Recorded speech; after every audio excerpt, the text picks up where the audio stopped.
Same with our next story, work in progress. The rising US-China tensions and moves to counter each other.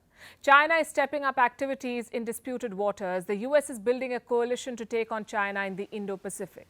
Today's headline comes from the Solomon Islands, a tiny group of islands in the Pacific Ocean, off late at the center of a diplomatic tug-of-war.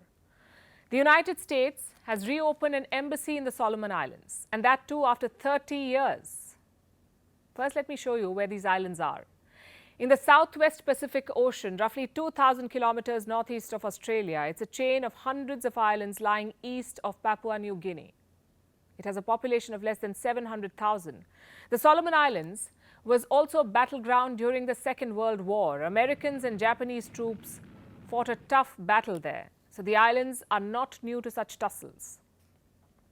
They had close diplomatic ties with Taiwan until 2019. Then they dumped Taiwan and switched allegiance to China. Taiwan said this was done under Chinese pressure, and there's merit to this argument. And all of this had Washington worried. Our embassy will accelerate that vital collaboration, building on decades of ties between our governments and our people.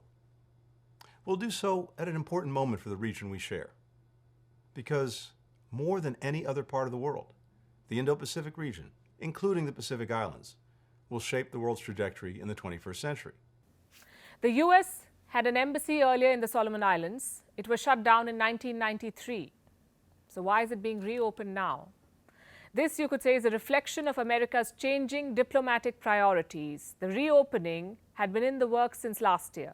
You may remember what happened last year. The Solomon Islands signed a secret security pact with China, a pact that gave China military access. The draft was leaked. It was met with outrage both on the islands and outside. Prime Minister Sogavare defended the pact. He said China will help smoothen, quote unquote, the internal security situation of the Solomons. That China will build infrastructure. Reports say China also offered $8.5 million to the Solomons to dump Taiwan. And remember, this is a poor nation. More than 50% of the population does not have access to electricity. Australia was the first to raise alarm about the pact between the Solomons and China. Then the US stepped in.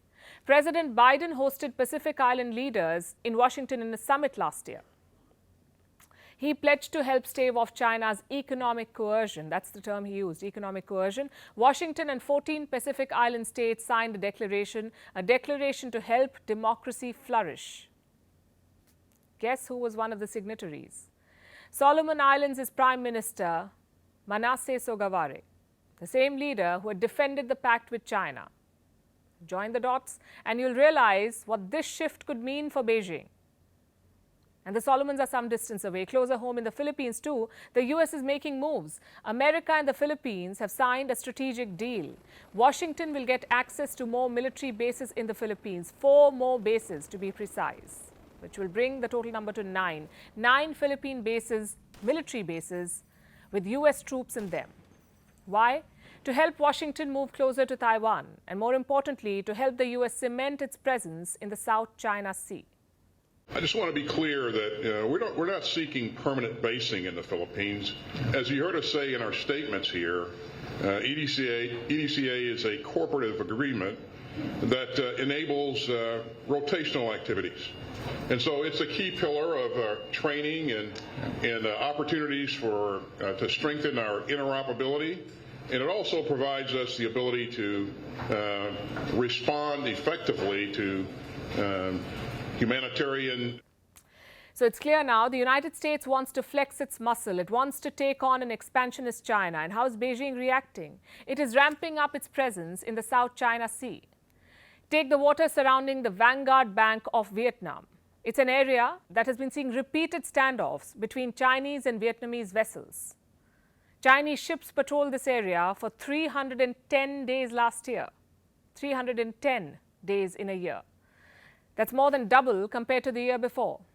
In the Spratly Islands, the patrol increased to 279 days from 232. That's an area where the Philippines has its troops. China is keeping a close eye on the latest developments. Its ships are there to monitor every minute movement in the waters. And with America's new coalition taking shape, China will have its hands full.